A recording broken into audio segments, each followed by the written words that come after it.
pequeño, pues puede estar en el régimen simplificado, y si es un negocio grande, pues deberá estar en el régimen común, pero igual está sujeto al impuesto al consumo. Listo. Bien. ¿Cuáles bolsas no le van a causar impuestos? Las que no sean para llevar lo que compró en el sitio. Las que sean utilizadas como material de empaque de productos preempacados. O sea, si usted va al supermercado y en el supermercado compra, no sé, papas precocidas que vienen en una bolsa, esa bolsa no genera impuesto porque es un producto preempacado. Las que sean biodegradables según la certificación que el Ministerio de Medio Ambiente y Desarrollo Sostenible, de acuerdo con la reglamentación que se haga. Las que sean reutilizables conforme a la reglamentación que se haga, también no causarían ese impuesto. Se creó también el impuesto al consumo del cannabis y todos los derivados de la marihuana, básicamente. Y pues nada, eso es un tema que se ha venido reglamentando porque pues la marihuana en Colombia, para efectos medicinales y recreativos, las dosis personales, están legalizadas, pero no se pueden consumir en público, ¿no? Porque ustedes vieron que el nuevo Código de Policía penaliza consumirla en público. Sin embargo, sí se creó un impuesto a la venta de estos derivados del cannabis, a cargo de los transformadores, o sea, quien transforme la marihuana en productos, en cualquier producto, en cigarrillos, en lociones, en gotas, en lo que quiera, en ese momento él sería el responsable del impuesto. Bien.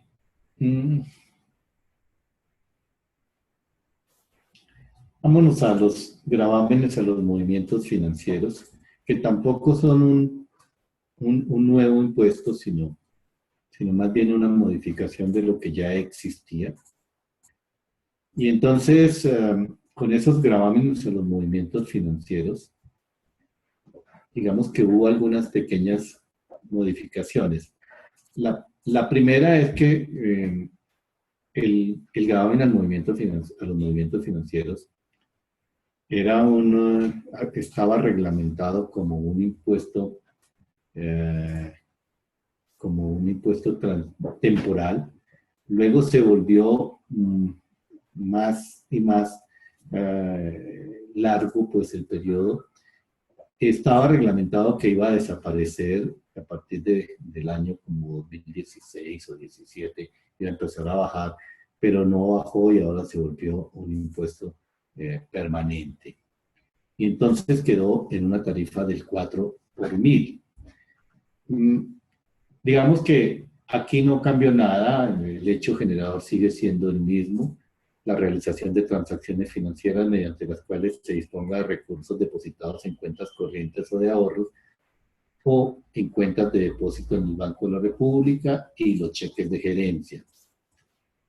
Cuando los cheques girados a cargo de los recursos de una cuenta de ahorros perteneciente a un cliente por un establecimiento de crédito no bancario o por un establecimiento bancario especializado en cartera hipotecaria que no utilice el mecanismo de captación de recursos mediante cuenta corriente, se considerará que constituye una sola operación en el retiro en virtud de la cual se expide el cheque. Ese es el hecho generador, eso no cambió.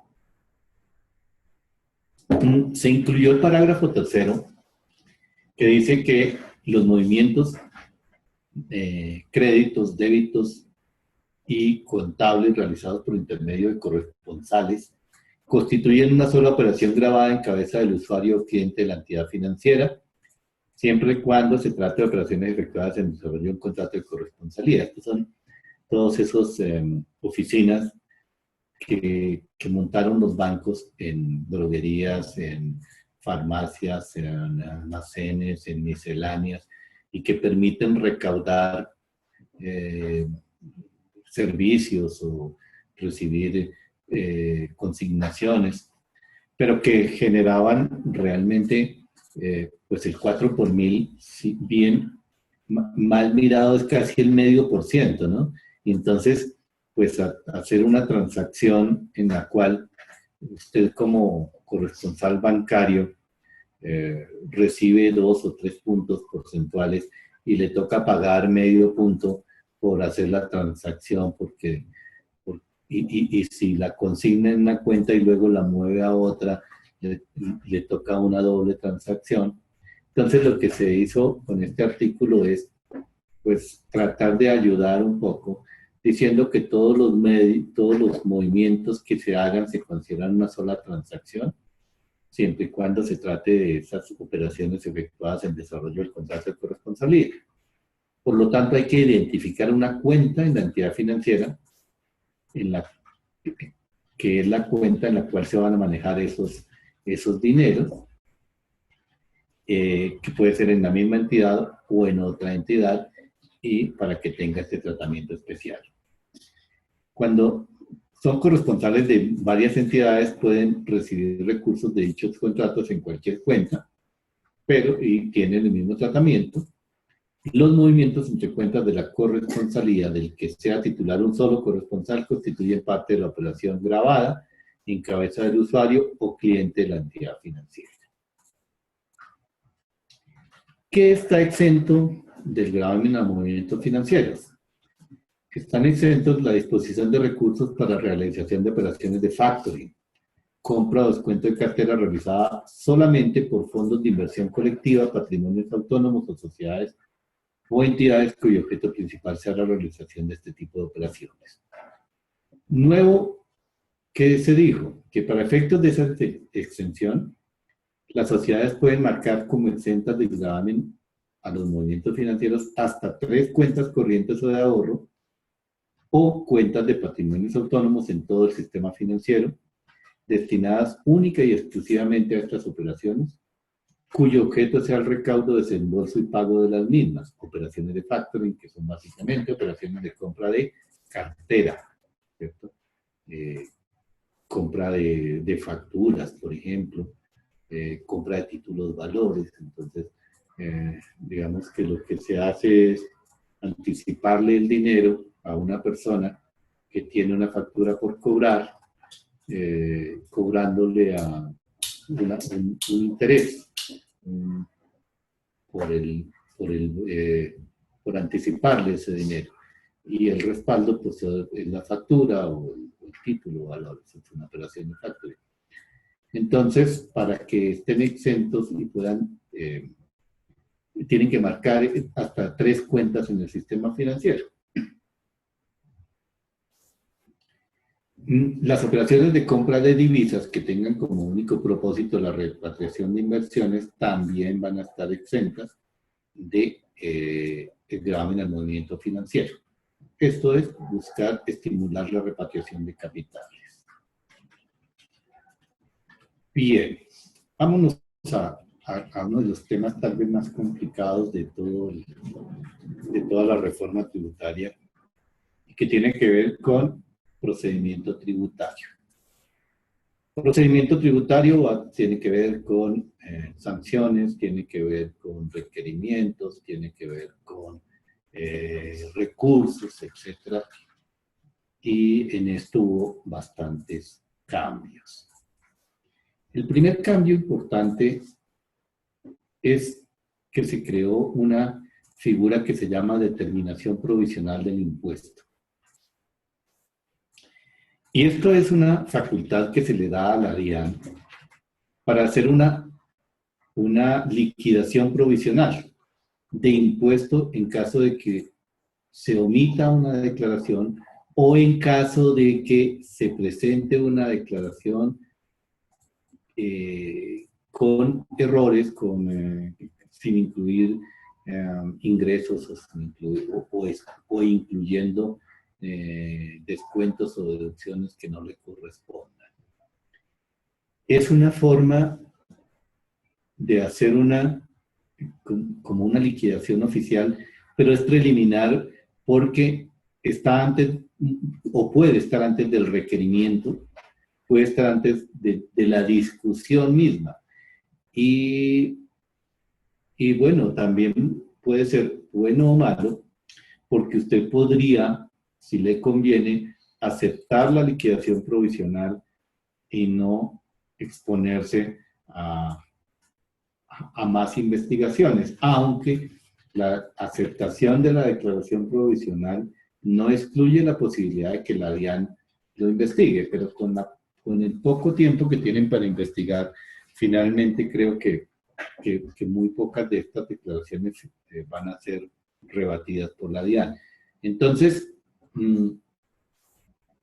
en casos se puede usar en casos de impuestos, como impuesto de renta, impuesto a las ventas, o impuesto, básicamente en todos los impuestos administrados por la Dirección de Impuestos Nacionales, los gravámenes, las contribuciones, las sobretasas, los anticipos y retenciones que se hayan declarado de manera inexacta o que hayan sido declarados por el contribuyente, agente de retención o declarante, junto con las correspondientes acciones que se deriven por la inexactitud u omisión según el caso. Las sanciones omitidas o indebidamente liquidadas en las declaraciones tributarias también se pueden corregir a través de esta liquidación provisional o sanciones por incumplimiento de obligaciones formales.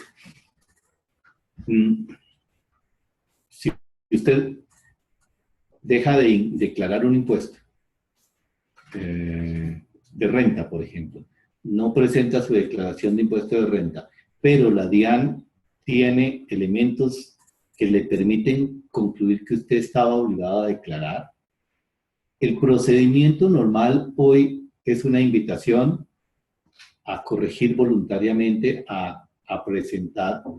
Si usted no presenta, le hacen un requerimiento y usted puede discutir el requerimiento y la DIAN sobre ese requerimiento al final le va a producir una liquidación oficial y esa liquidación usted puede todavía discutirla con la DIAN a través de un recurso de reconsideración o apelación. Y si la DIAN sostiene su liquidación, usted puede ir de todas maneras al contencioso, a los tribunales o hasta el Consejo de Estado, dependiendo de la cuantía, para tratar de que no le apliquen esa liquidación. Aquí lo que se está haciendo es algo diferente, es decirle, vamos a hacerle una liquidación provisional con base en la información que nosotros tenemos, y usted verá si la acepta o no. Y esta no tiene como requisito el haberle hecho antes ni requerimiento, ni invitación, ni otro tipo de liquidaciones. Básicamente lo hacen con base en la información que tengan.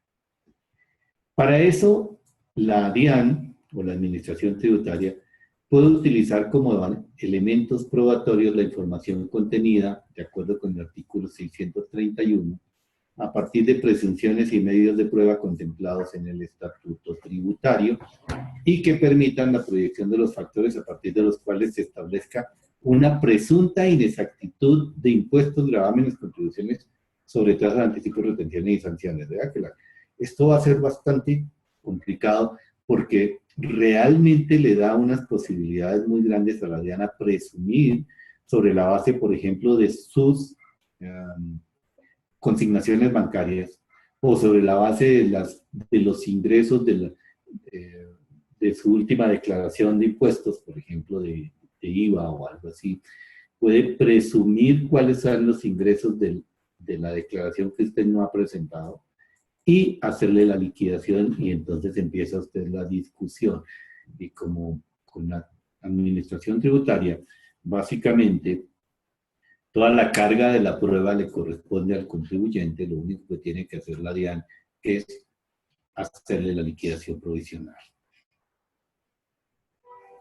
La liquidación provisional debe tener los mismos, todo lo que señala el artículo 712 del Estatuto Tributario.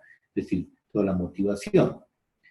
Pero en los casos previstos en este artículo, se proferirá liquidación provisional respecto de contribuyentes que, en el año gravable inmediatamente anterior al cual se refiere la liquidación provisional, hayan declarado ingresos brutos iguales o inferiores a 15.000 VTs.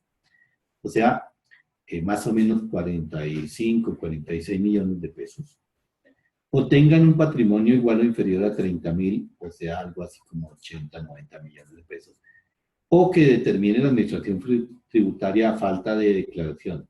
En ningún caso se podrá superar dicho tope. Es decir, que en los casos, en este artículo en particular, la declaración provisional solamente se le puede hacer a personas que en su última declaración hayan incluido ingresos por 45 millones más o menos, o 90 millones de patrimonio. En la liquidación provisional se liquidarán los impuestos, los gravámenes, las contribuciones, las sobretasas, los anticipos, las retenciones y sanciones de uno o varios periodos gravables correspondientes a un mismo impuesto, que puedan ser objeto de revisión, o se determinarán las obligaciones formales que han sido incumplidas en uno o más periodos respecto de los cuales no haya prescrito la acción sancionatoria.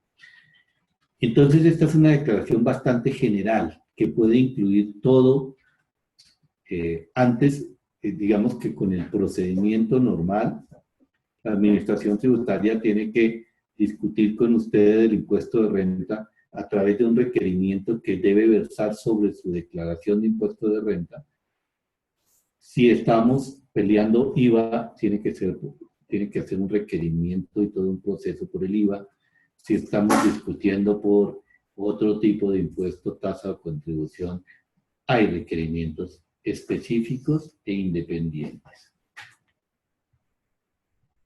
15.000 sí, tiene toda la razón. 15.000 por 30.000. Gracias por... 15.000 por 30.000 son como 450 millones, tiene toda la razón. Los que excedan esos 450 millones de ingresos o 900 millones de patrimonio, lo que dé aplicando los VTs, que esté el valor de la VT que esté vigente en el momento de hacer la liquidación, lo que dé ahí, si supera esos topes, tiene que hacerle el procedimiento normal. Pero para declaraciones inferiores es un procedimiento que buscaría abreviar toda la discusión y todo el proceso de hacer requerimiento por cada impuesto, de hacer liquidación, de agotar toda la vía administrativa y gubernativa. Entonces es una forma de hacer algo que aparentemente va a ser bastante simplificado. Vamos a ver cómo funciona, está sin reglamentar también, pero es importante que lo tengan en cuenta, porque si ustedes dejan de declarar, se van a dar cuenta que ahora ya van a tener, la DIAN tiene la posibilidad de hacerles una liquidación provisional, ¿cierto? En cambio de agotar todo el recurso, de hacer requerimiento, o incluso antes hacerle una invitación a declarar, etc. La Administración Tributaria proferirá liquidación provisional con el propósito de determinar y liquidar el monotributo también, cuando los contribuyentes del mismo omitan su declaración o lo declaran de manera inexacta. Entonces también puede funcionar con el monotributo. Si las personas que son responsables del monotributo no declaran, también puede usar este mecanismo, la administración de impuestos, para tratar de hacerle declarar y pagar. ¿Qué pasó? Si una compañía no declaró una retención en la fuente en un periodo, entonces la DIAN me va a aceptar liquidación provisional. No necesariamente. Digamos que es un recurso que puedo usar. Pero está más pensado en las personas que no están declarando nada. Entonces, si si la DIAN tiene indicios de que una persona, por ejemplo, que tenía unos ingresos y un patrimonio importante, desapareció de la noche a la mañana, pero encuentra otros indicios a través de los reportes, por ejemplo, los bancos en los cuales aparece la persona con consignaciones, pues lo más seguro es que le va a proferir una de estas liquidaciones provisionales para tratar de hacer las cosas un poco más rápidas y determinarle un impuesto. Muy probablemente para el caso de las personas jurídicas, pues haya otros elementos diferentes. Entre otras cosas, hay muchos elementos diferentes, porque es que no necesariamente el no presentar una declaración no quiere decir necesariamente que está omiso, porque puede haber cuando no hay bases que declarar, cuando, por ejemplo, en retención en la fuente, si no hay retenciones, pues no se declara. Entonces, en esos casos, la DIAN suele enviarle más bien un recordatorio para que usted revise si efectivamente está omiso o no. Pero en el caso, digamos que está mucho más pensado para todos aquellos contribuyentes que no declaran nada, pero que tienen una actividad, que tienen ingresos y que tienen patrimonio, y que por lo tanto, tanto por ingresos como por patrimonio deberían de declarar. Esa es una forma de decirle, de hacerle una liquidación y decirle, usted me debe estos impuestos y lo hace con base en los ingresos anteriores. Para proferir, aceptar, rechazar o modificar una liquidación provisional, entonces, la ley 1819 ha establecido este procedimiento. Dentro del término de firmeza de la declaración tributaria, pues tienen que notificarle la liquidación, ¿no? Porque si su declaración está en firme, es decir, si presentó declaración y su declaración está en firme, pues no se la pueden modificar ni por este ni por otro medio. Si no la presentó, pues se la pueden, le pueden exigir declaraciones de los últimos 5 años, ¿cierto? Si presentó, su declaración queda en firme a los 3 años. Si no presentó, la DIAN tiene hasta 5 años para revisarle. Por eso dice que la liquidación provisional se puede proferir en el literal B dentro de los 5 años contados a partir de la fecha de vencimiento del plazo para declarar, cuando corresponda a un obligado que no cumplió con el deber formal de hacerlo.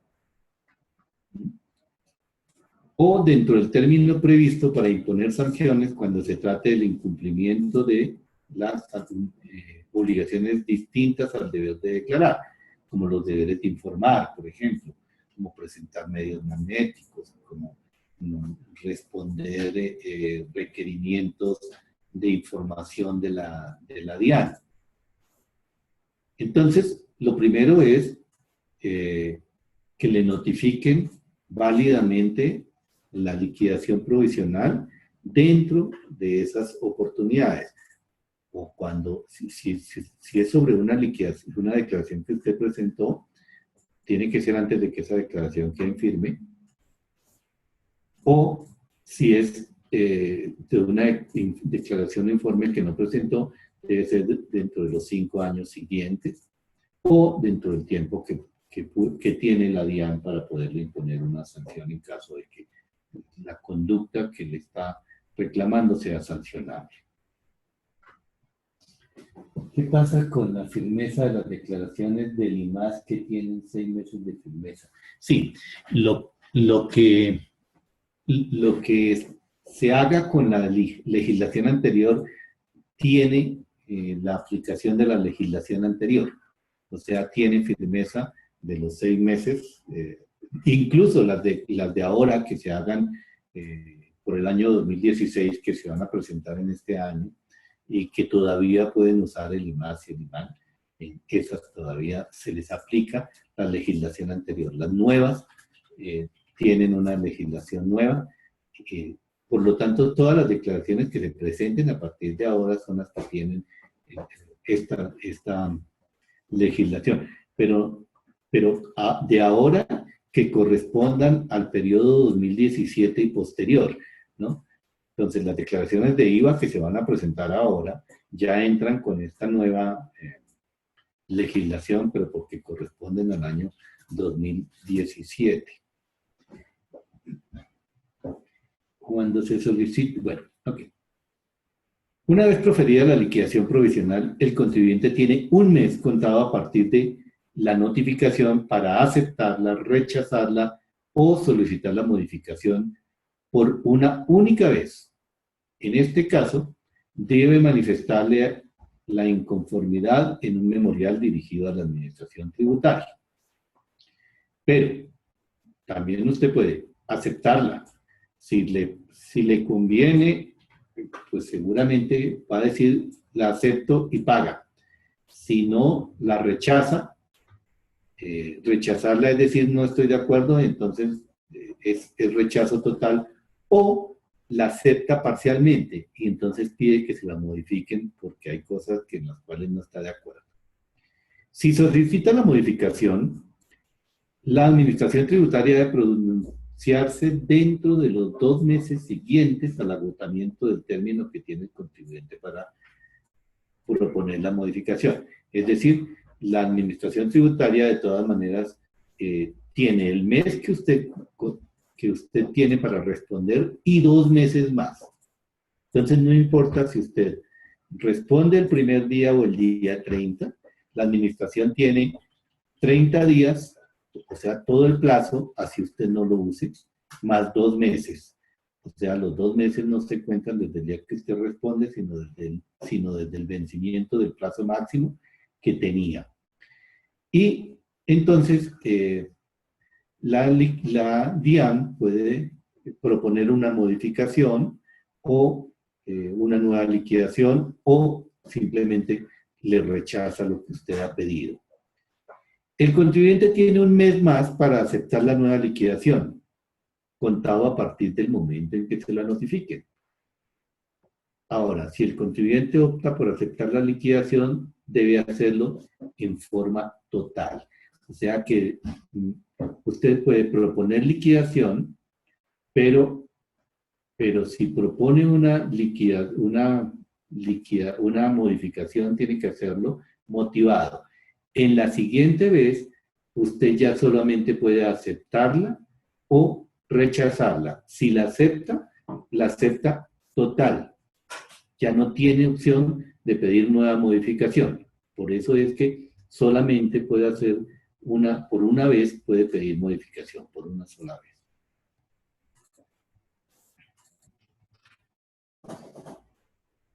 Bien, la liquidación provisional se proferirá.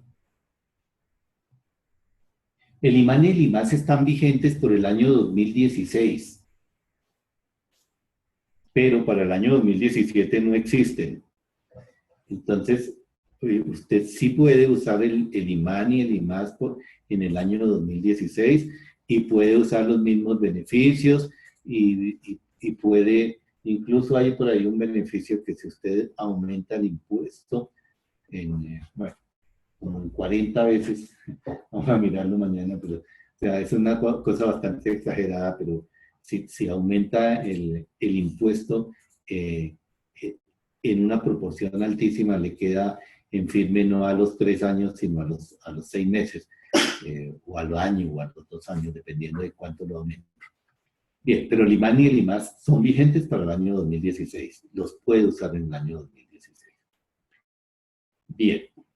La liquidación provisional, entonces, se hace una sola vez, pero eso no implica que la Administración Tributaria no le pueda hacer una nueva modificación cuando usted lo solicite. O sea, le hace la primera liquidación. Si usted solicita corrección y la DIAN está de acuerdo, le hace una segunda, a pesar de que la norma dice que solamente se puede hacer una vez. Entonces se considera que la primera y la corrección son una sola, entonces, por eso solamente se puede hacer una vez. Lo cual quiere decir que una vez hecha esa no le pueden hacer otra más, sino una sola que usted puede discutir, aceptar, rechazar o pedir modificación. El trámite de esa puede permitir que la modifiquen, pero una vez agotado el trámite de esa liquidación en particular, no hay posibilidad de que le hagan una segunda liquidación provisional.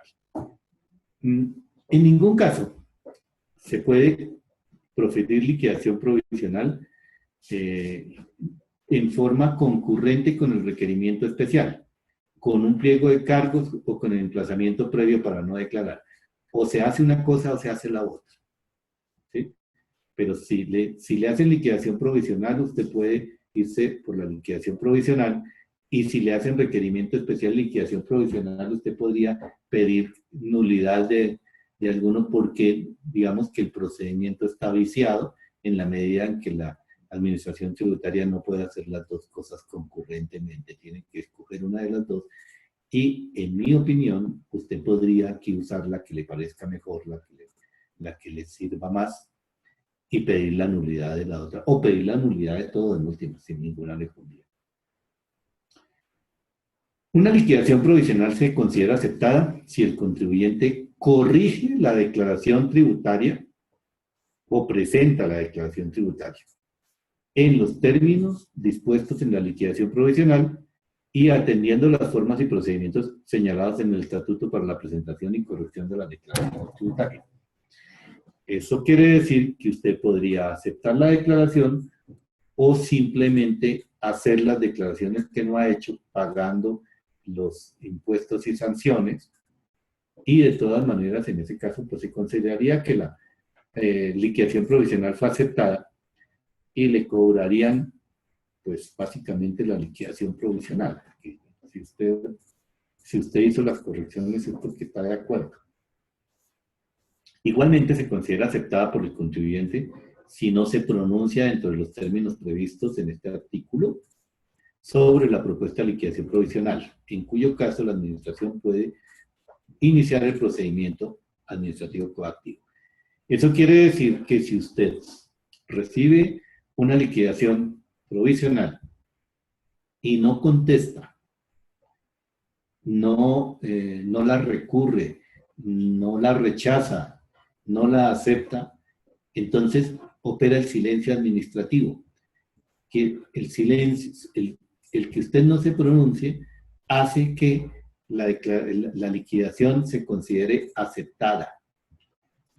Habría que probar que usted no fue debidamente notificado o algo así, pero si usted fue debidamente notificado, si la DIAN le envió la copia de la liquidación a la dirección, o se la envió o la publicó y lo notificó debidamente, esa declaración, y usted no contesta, la declaración provisional está aceptada y sirve para que le inicien un cobro coactivo, ¿sí? Porque básicamente, pues lo que está ocurriendo aquí es que la DIAN está constituyendo un documento con el cual cobrarle. A usted le pueden cobrar sus liquidaciones privadas, pero si usted no declara, pues la DIAN con esto lo que está haciendo es constituyendo el documento que le puede cobrar, y por eso sobre esta declaración provisional aceptada expresa o tácitamente, sobre esa liquidación le pueden iniciar cobro coactivo. Cuando sean otras obligaciones formales diferentes de la presentación de una declaración, se entiende que la liquidación provisional es aceptada cuando se subsana el hecho sancionable y se paga o se acuerda el pago de la sanción impuesta, conforme a las condiciones y requisitos establecidos en el Estatuto Tributario para la obligación formal que corresponda. ¿Eso qué quiere decir? Que si es una declaración a la cual le pueden dar plazo, pues se puede hacer un acuerdo de plazo y pagar, y si no le pueden dar plazo, pues no, pues usted tendrá que pagar. Si le pueden hacer disminuciones en las sanciones por acogerse a algún plazo, pues lo puede hacer, y en ese caso, pues con el hecho de que usted subsane el problema que tenía, se considera que la liquidación está aceptada. Eso quiere decir que le pueden cobrar esa liquidación le pueden cobrar, hacer el cobro coactivo a partir de esa liquidación, que sería el documento con el cual están probando que la obligación existe. Y la prueba de que existe es que usted hizo las correcciones, por lo tanto, quiere decir que la administración tributaria tenía razón. En ese caso, la liquidación provisional constituye título ejecutivo, ¿sí? Como ven, todo este tejemaneje, todo este entramado, tiene como propósito constituir un título ejecutivo en una forma más o menos rápida. Digo que es más o menos rápida porque a usted le hacen la liquidación provisional, usted tiene un mes para contestar y la administración tributaria 2 meses más para aceptar o rechazar, y en ese momento tendría el título ejecutivo y a partir de ahí le puede hacer el cobro coactivo. Bien. ¿Qué pasa si usted rechaza la liquidación provisional o si hay rechazo de la liquidación provisional o de la solicitud de modificación? Si el contribuyente o agente de retención o declarante rechaza la liquidación provisional, o si la administración tributaria rechaza la solicitud de modificación, debe dar aplicación al procedimiento previsto en el artículo 764.6 del Estatuto para la investigación, determinación, liquidación y discusión de impuestos, gravámenes, contribuciones sobre tasas de anticipo, retenciones y sanciones. Es decir, el procedimiento tributario normal. Pero ¿qué pasa?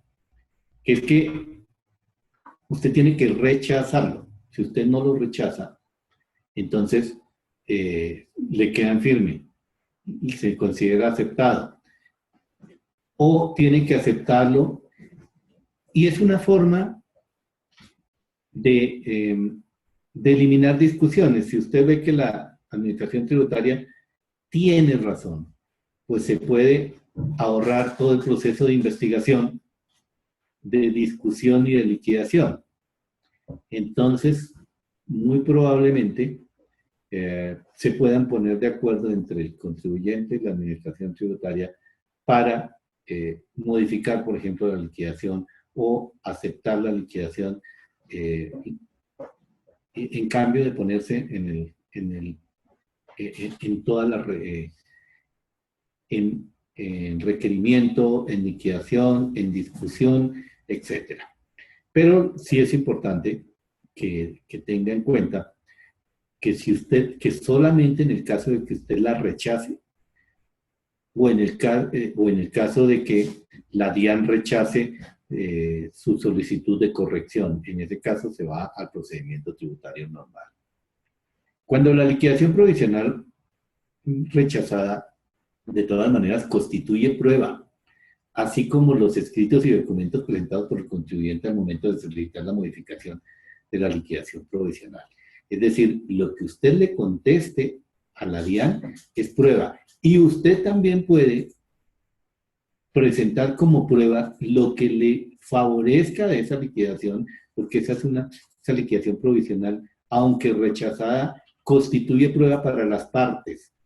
Sin embargo, lo que usted diga también es prueba.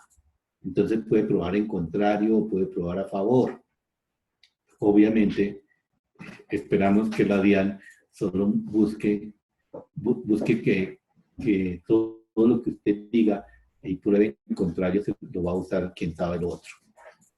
La liquidación provisional reemplazará para todos los efectos legales al requerimiento especial, o sea, no hay requerimiento especial, no hay necesidad de pliego de cargos, no hay necesidad de emplazamiento por no declarar, ¿cierto? Si hay liquidación provisional y esa liquidación provisional termina siendo aceptada o se solicita corrección.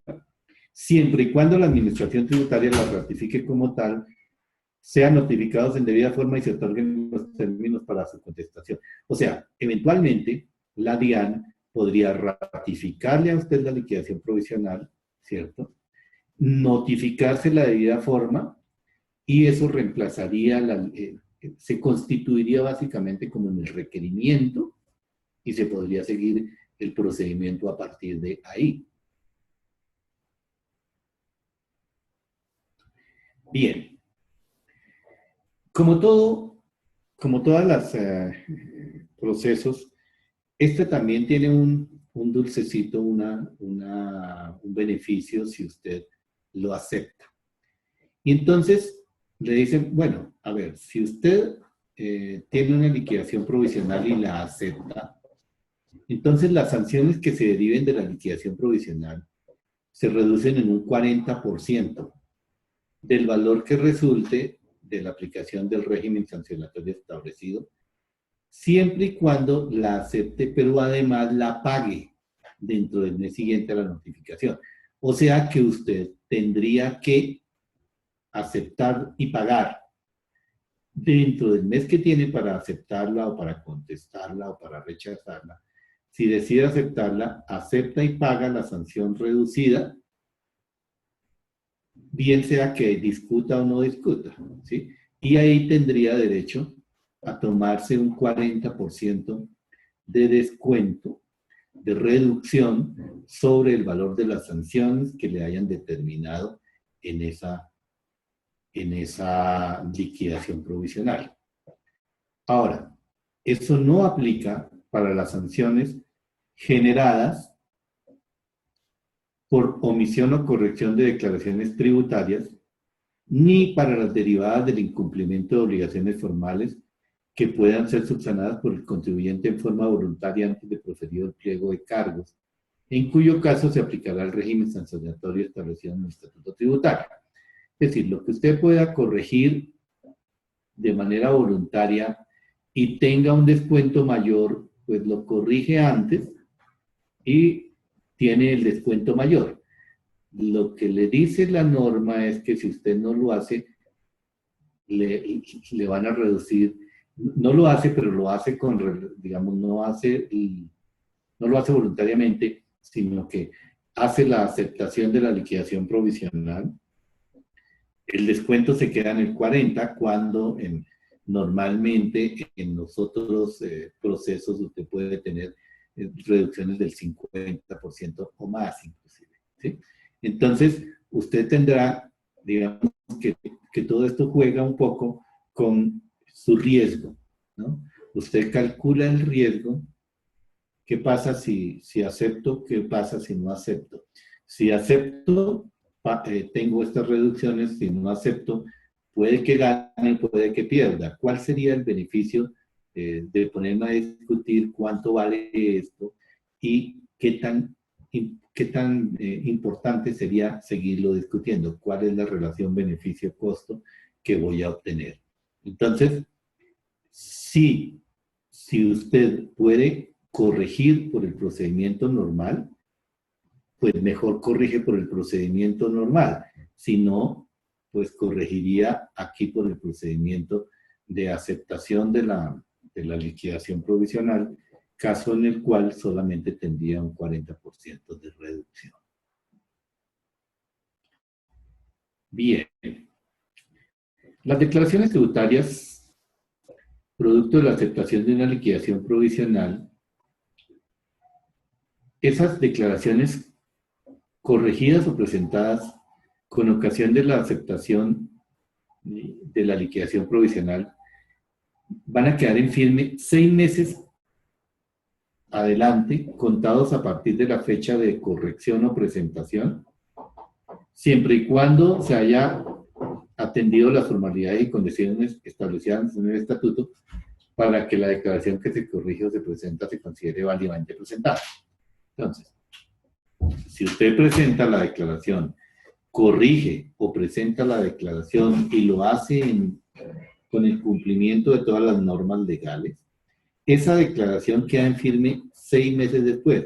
Si se da cuenta que el hecho de que acepte la declaración provisional no deja en firme el proceso o todo lo que tiene que ver con el año o con el impuesto que se está discutiendo, tienen que esperar 6 meses a partir de la fecha de corrección o presentación. Ahora, está sin reglamentar, pero me da la impresión de que si usted no corrige, no presenta las declaraciones, le aplican la declaración provisional y la liquidación provisional quedaría en firme tan pronto se agote la vía gubernativa, o sea, cuando pronto se agote el tiempo para recurrirla, lo cual habría que considerar en ese momento, ¿cierto? Porque si yo voluntariamente presento una declaración, esa declaración se toma 6 meses, pero si no la presento y la DIAN me la liquida a través de la liquidación provisional y yo pago, ahí se terminaría la discusión. Entonces, eso hay que considerarlo, pero hay que mirarlo a la luz de la forma como se ha reglamentado este artículo, ¿no? Bien. Si no se presenta en debida forma, si no se presenta con todos los requisitos, entonces se aplicará el término general de firmeza que corresponda a la declaración tributaria. Entonces hay un beneficio si usted la presenta, ¿cierto? En debida forma tiene 6 meses. Si no la presenta en debida forma, entonces puede tener hasta 3 años o más años, dependiendo de si tiene saldo a favor, si compensa pérdidas, etc. ¿Preguntas de alguno?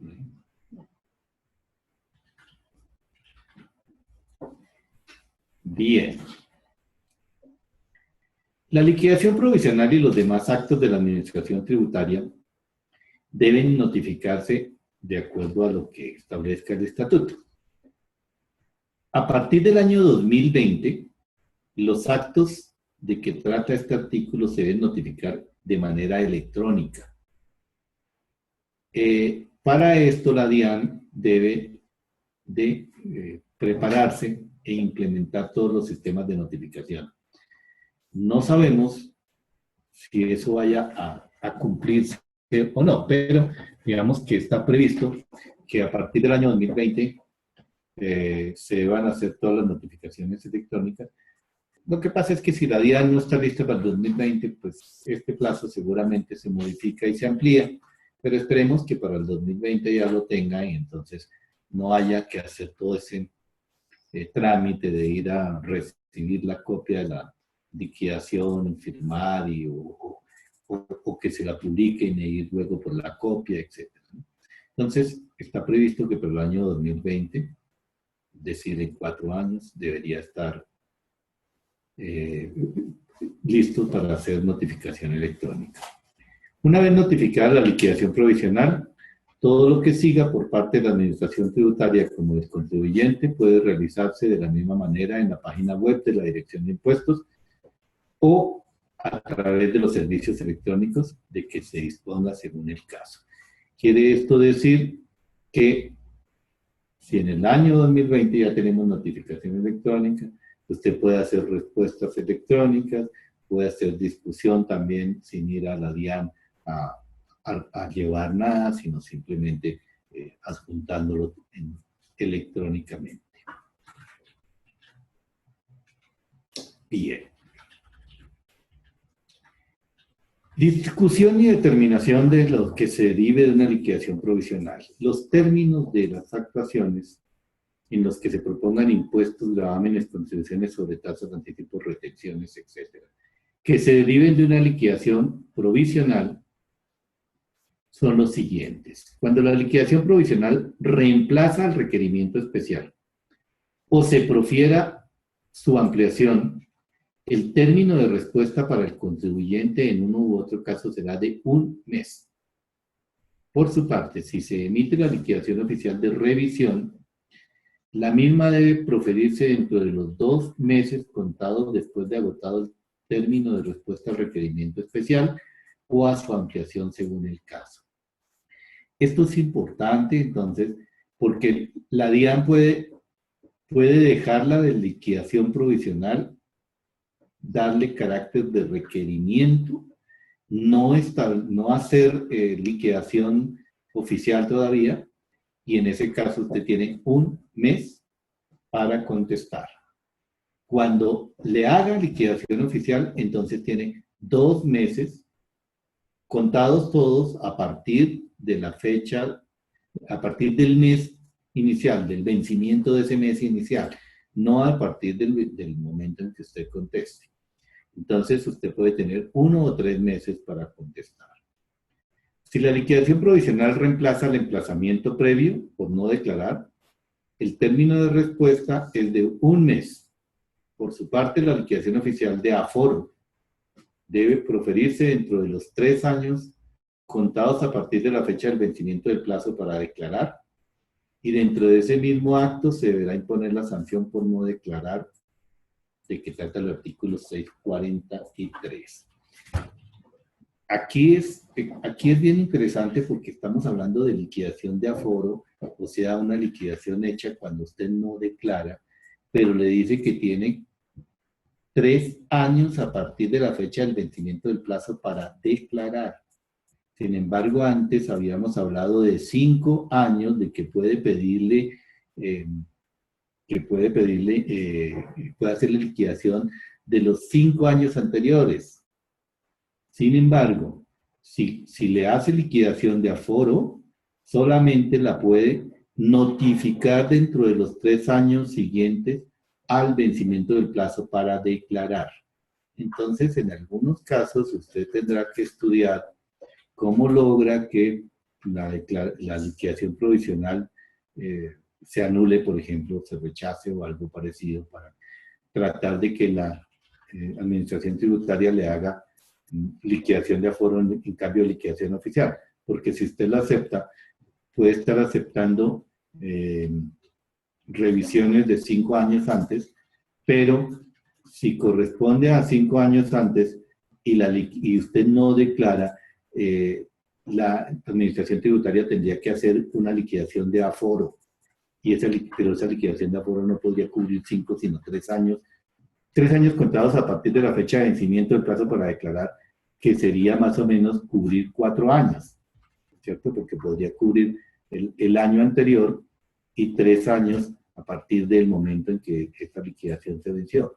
Eso también habrá que ver cómo se reglamenta, pero es probable que por ahí también haya opciones de discusión con la DIAN.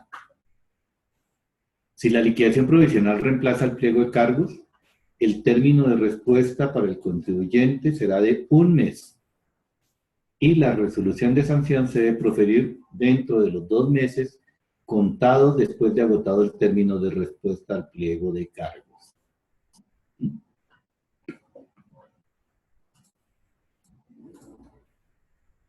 Los términos para interponer recurso de reconsideración en contra de una liquidación oficial de revisión. La resolución, sanción y la liquidación oficial de aforo de que trata este artículo será de 2 meses contados a partir del momento en que le notifiquen. Dese cuenta que el término para, si no le hacen liquidación de revisión, sino liquidación provisional, la liquidación provisional solo tiene 1 mes para poder contestar o interponer el recurso, mientras que si le hacen liquidación oficial de revisión o resolución de sanción o liquidación oficial de aforo, tiene 2 meses a partir del momento en que le notifiquen. Y la DIAN tiene 1 año para resolver los recursos de reconsideración contados a partir de la interposición en debida forma. 1 año. 1 año para un recurso de reposición, que antes era de reconsideración, que viene desde, antes era de 60 días, 90 días, etc. Ya va en 1 año. Ojo con esto, porque es muy probable que toda esta legislación de que estamos hablando aquí sea adoptada por las entidades territoriales. Por eso aquí se habla de la administración tributaria y no de la DIAN, ¿sí? Entonces es muy probable que este sea el mismo procedimiento que se va a utilizar en todas las entidades territoriales. Basta con que los consejos digan que se adopta toda la legislación, el procedimiento tributario. En algunos lugares, por ejemplo en Bogotá, básicamente el procedimiento tributario es el mismo procedimiento tributario nacional.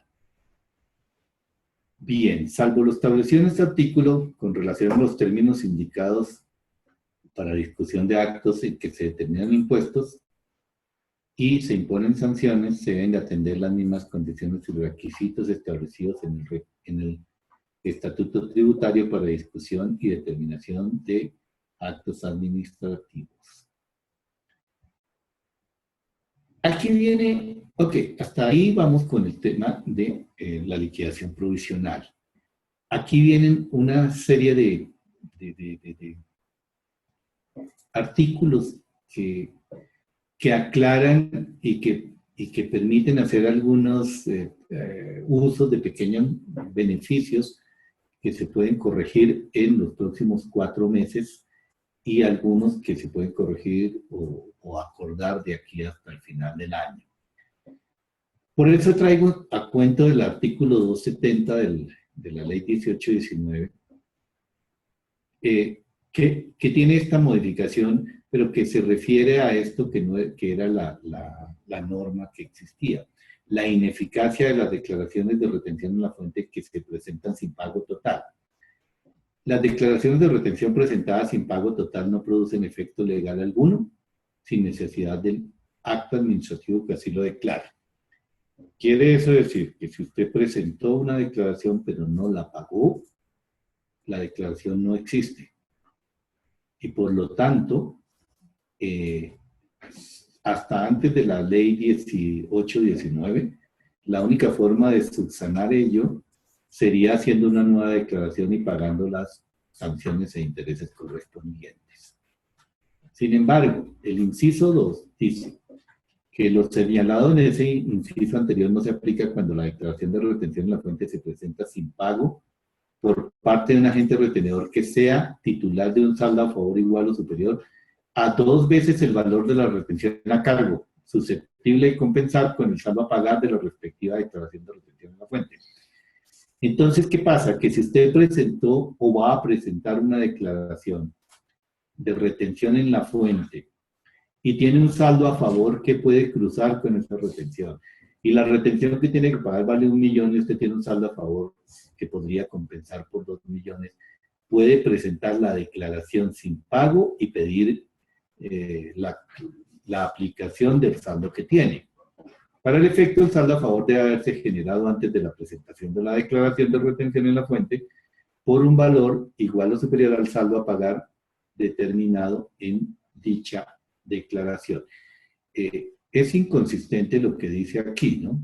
Porque por un lado dice que no se aplica si tiene un saldo a favor igual o superior a 2 veces el valor de la retención a cargo, pero adicionalmente dice que para el efecto debe tener un saldo generado antes de la presentación de la declaración de retención por un valor igual o superior al saldo a pagar.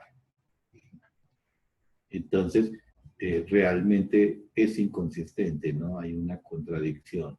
Lo que usted debe tener es un saldo a favor equivalente a 2 veces el valor de la retención a cargo.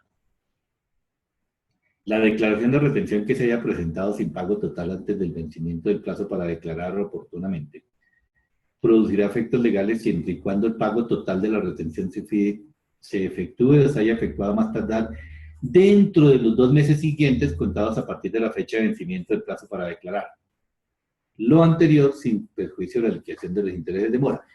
Aquí lo que estamos diciendo es que usted puede presentar una declaración de retención sin pago y tiene 2 meses para pagarla.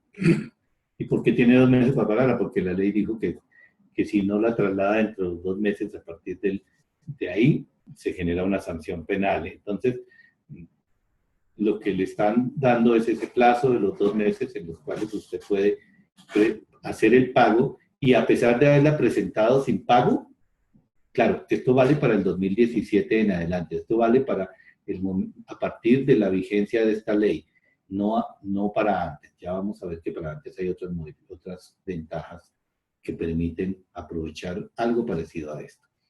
Pero entonces, si usted hoy presenta una declaración de retención en la fuente y no tiene la plata para pagarla, tiene 2 meses para pagar, pero debe pagar con intereses, por supuesto. Pero se va a ahorrar la sanción, ¿cierto?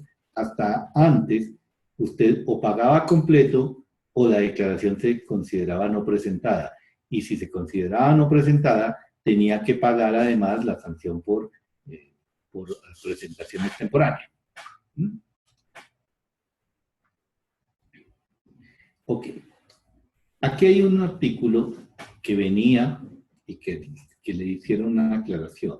Era el de ineficacia de las declaraciones, el artículo 580-1 del Estatuto, que dice que las declaraciones diligenciadas a través de los servicios informáticos de la DIAN, que no se presentaron ante las entidades autorizadas para recaudar, se tendrán como presentadas siempre que se hayan ingresado a la Administración Tributaria un recibo oficial de pago atribuible a los conceptos y periodos grabables contenidos en dichas declaraciones. Recuerde que es que, como la declaración se presenta independiente del recibo de pago, muchas personas usaron en años anteriores la posibilidad que tiene el portal de la DIAN de diligenciar allí su declaración tributaria y hacían la declaración tributaria, luego diligenciaban el formulario de pago en el banco y llevaban el pago y lo hacían en el banco, pero se les olvidaba llevar la declaración y esa declaración se consideraba no presentada. Entonces este artículo subsanó eso.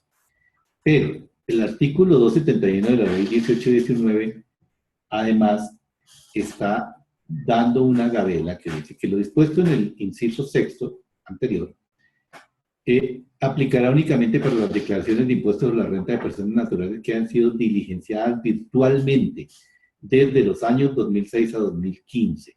O sea, si usted tiene alguna de esas declaraciones que diligenció virtualmente, o sea, diligenció en el portal de la DIAN, pero nunca la llevó al banco y por lo tanto la declaración se entiende no presentada, pero corresponde de 2006 a 2015, la puede subsanar, o sea, quedaría subsanada acá en este momento. En este momento quedaría subsanada si pagó. ¿Qué dice? En enero presenté una retención en una fuente de diciembre, o sea, tengo 2 meses para pagarla. No, las de diciembre no, las de enero sí, porque es que puede decir que esta ley para este efecto rige a partir del 1 de enero del año 2017. Entonces, todas las declaraciones a partir del 1 de enero de 2017 sí sí tendrían esa ventaja de poderlas presentar y pagar dentro de los 2 meses siguientes. Sí.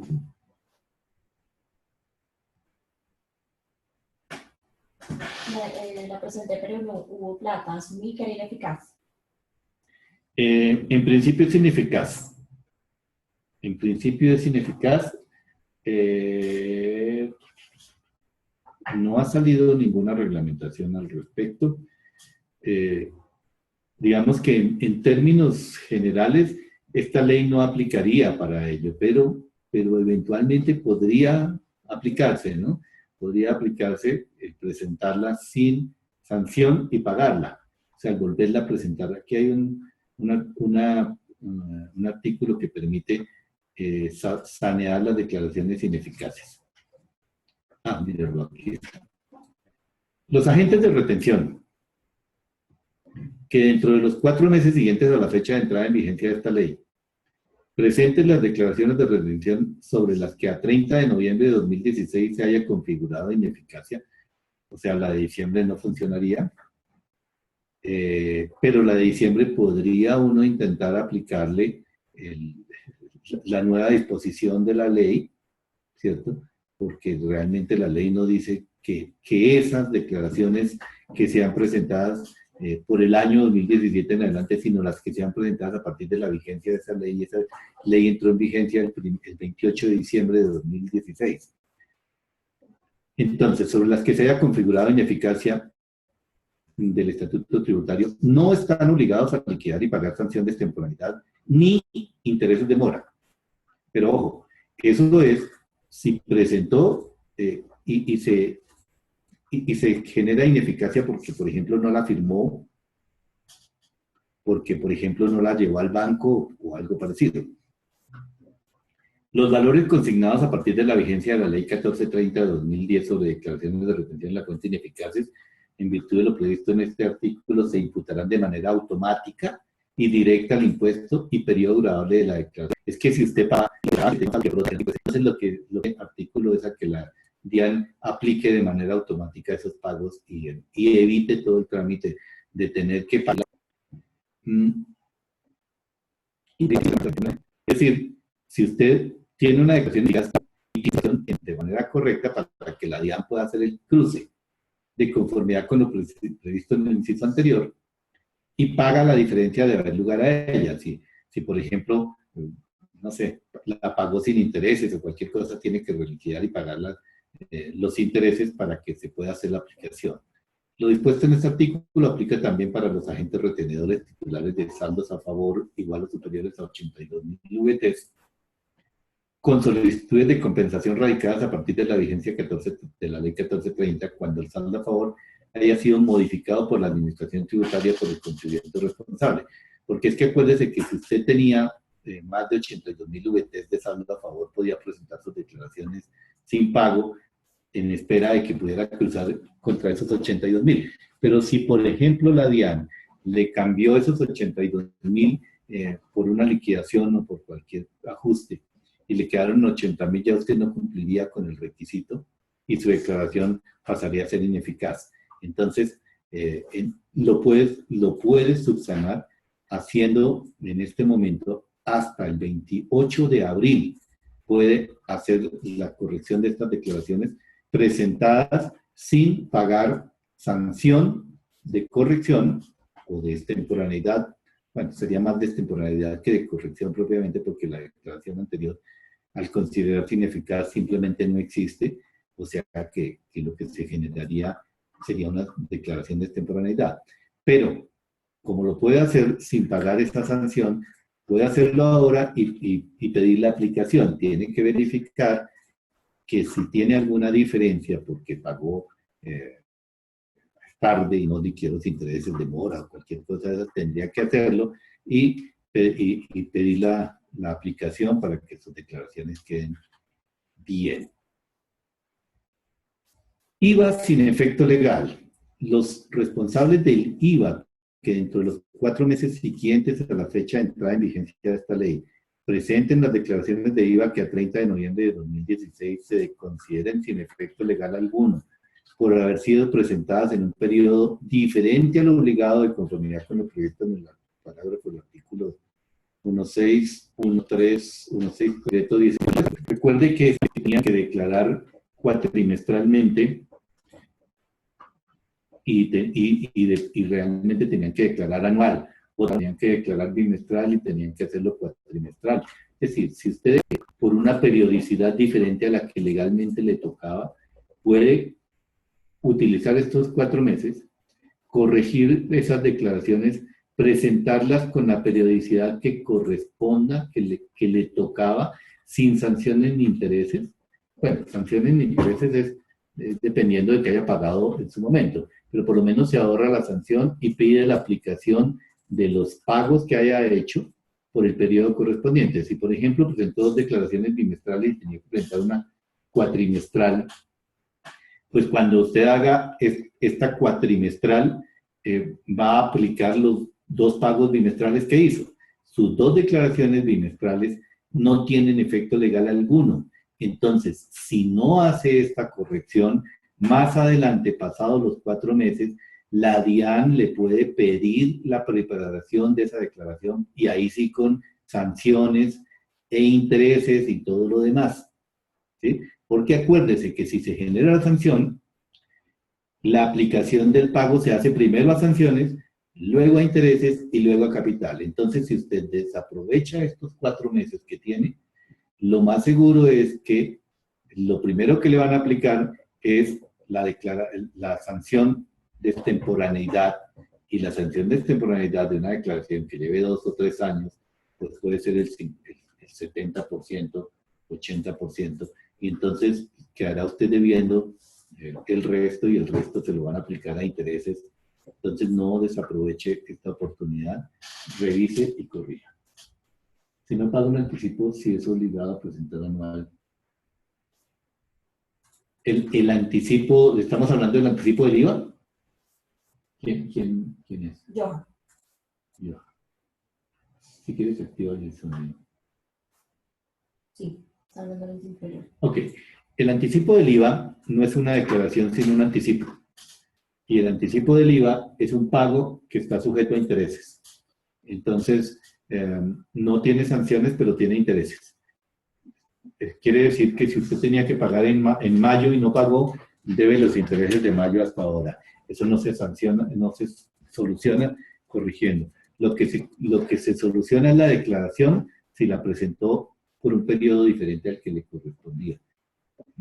Los pagos son independientes, pero tenga en cuenta que si deja pasar esta oportunidad, revise con cuidado todas sus declaraciones, revise que estén en los periodos correspondientes, que estén adecuadas, porque una vez que pasen estos 4 meses, sus declaraciones van a empezar a ser extemporáneas y esta extemporaneidad puede ser grande. Los pagos se los aplican primero a la extemporaneidad, luego a los intereses, entonces va a quedar debiendo el capital seguramente. Yo creo que la aplicación probablemente sea automática.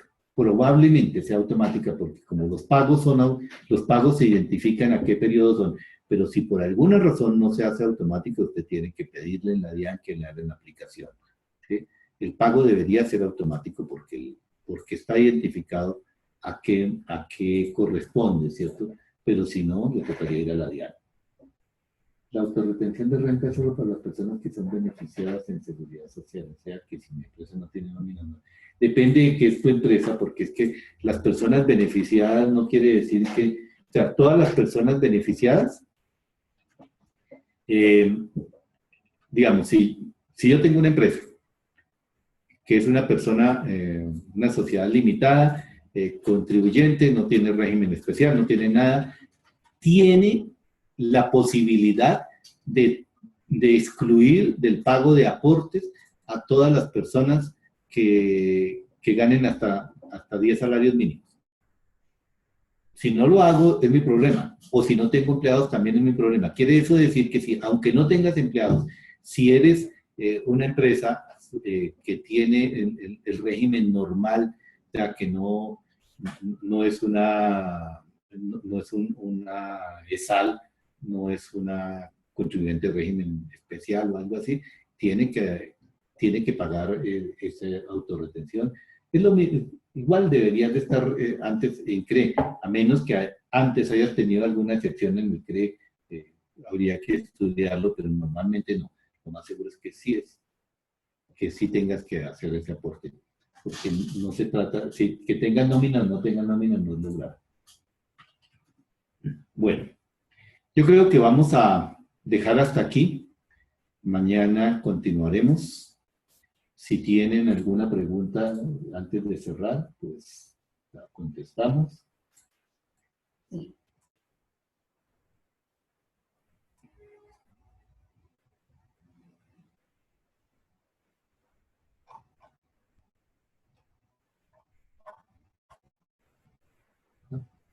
Johan quería ver. Mira en tu chat, por favor. ¿Qué quiere ella? No sé. Si quieres darle sonido. El de régimen simplificado, quiere ver ella la diapositiva. De régimen simplificado de...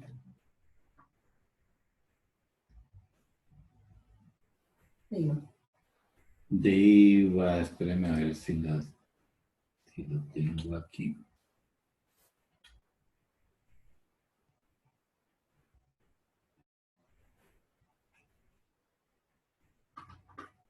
Tal vez sí está en este mismo, ¿no? Sí.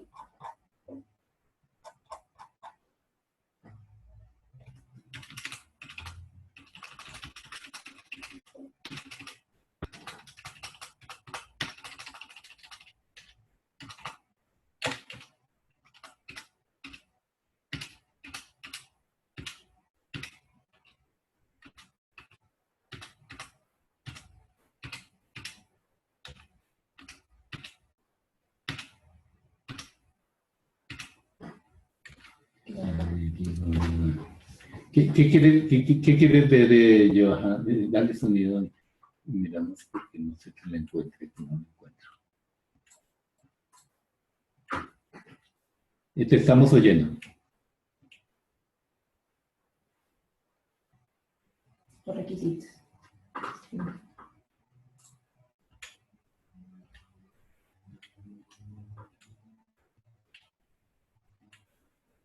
Aquí está. Mira, los requisitos para pertenecer al régimen simplificado son estos, que en el año anterior los ingresos o los contratos que hayan hecho no superen los 3.500 VTs, o que las consignaciones tampoco superen los 3.500 VTs, que tengan máximo un establecimiento de comercio, oficina local o negocio, que en ese establecimiento no se desarrollen actividades bajo franquicia, concesión, regalía, autorización, y que no sean usuarios aduaneros.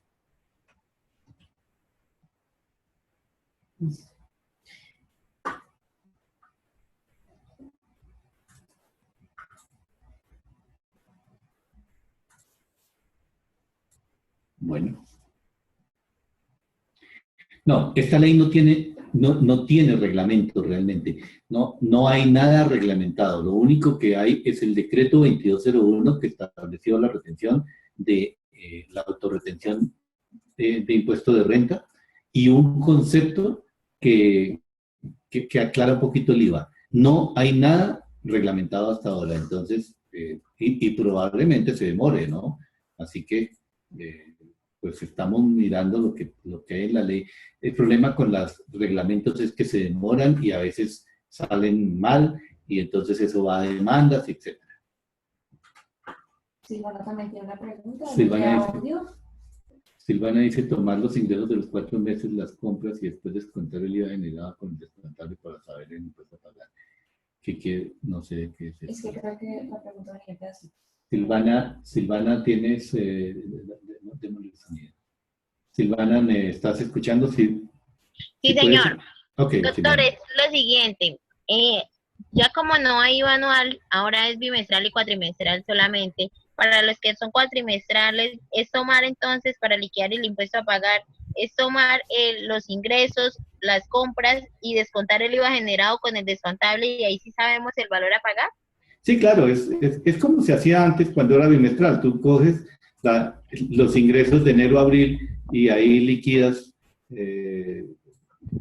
tomas las ventas, tomas los costos, tomas los impuestos generados, los impuestos descontables, las retenciones, como se hacía antes, solo que se hace por el periodo de enero a abril, simplemente. Ah, bueno, doctor, muchas gracias. Bueno, ok. Bueno, muy bien. Me despido hasta mañana, entonces que tengan una buena noche, que descansen bastante. Mañana estaremos de nuevo por aquí a las 4. Hasta luego.